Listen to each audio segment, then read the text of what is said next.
You can't pray it away. I'm sorry to say that. Like you can't pray it away. Even if you pray it away, it's not gonna go away. The only thing God can do is just give you encouragement, because it's part of the waiting room. When you're in God's waiting room, you're gonna cry. When you're in God's waiting room, you're gonna feel weary.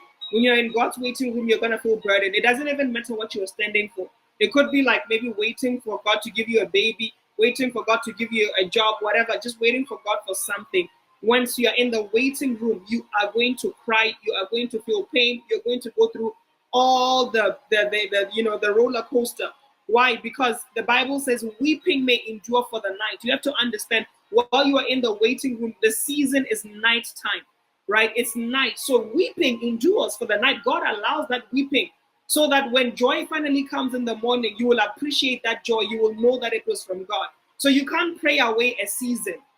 You can't pray away a season. You can't pray away the waiting. You can't pray away you can only pray, God, in the midst of my stance and in the midst of me waiting on you to fulfill your promise.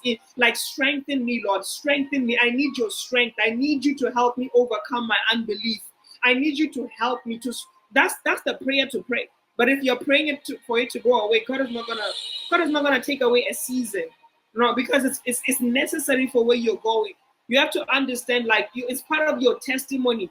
God is giving you this marriage because out of your testimony, you want to be able to tell people, this is what God did for me. So there's no testimony without also telling about the pain, without also telling people about Egypt and telling people about the wilderness. You can't just tell a testimony of the promised land and there's no wilderness and there's no Egypt bondage and there's no wilderness, right? So you have to tell them, God took me from Egypt, which means like where I was in bondage. God took me through the wilderness, right? God took me through the wilderness where, my goodness, I didn't feel like there was hope anywhere, but He kept strengthening me and strengthening me and strengthening me, right? God kept encouraging me. And you have to understand, part of the emotional burden also, right, that comes with it is to teach you how to war in the spirit, right? When you're feeling your lowest, like, let me tell you, like, when you're feeling your lowest and you still push through and you still push through in prayer, my goodness, like, there's strength that is released to you,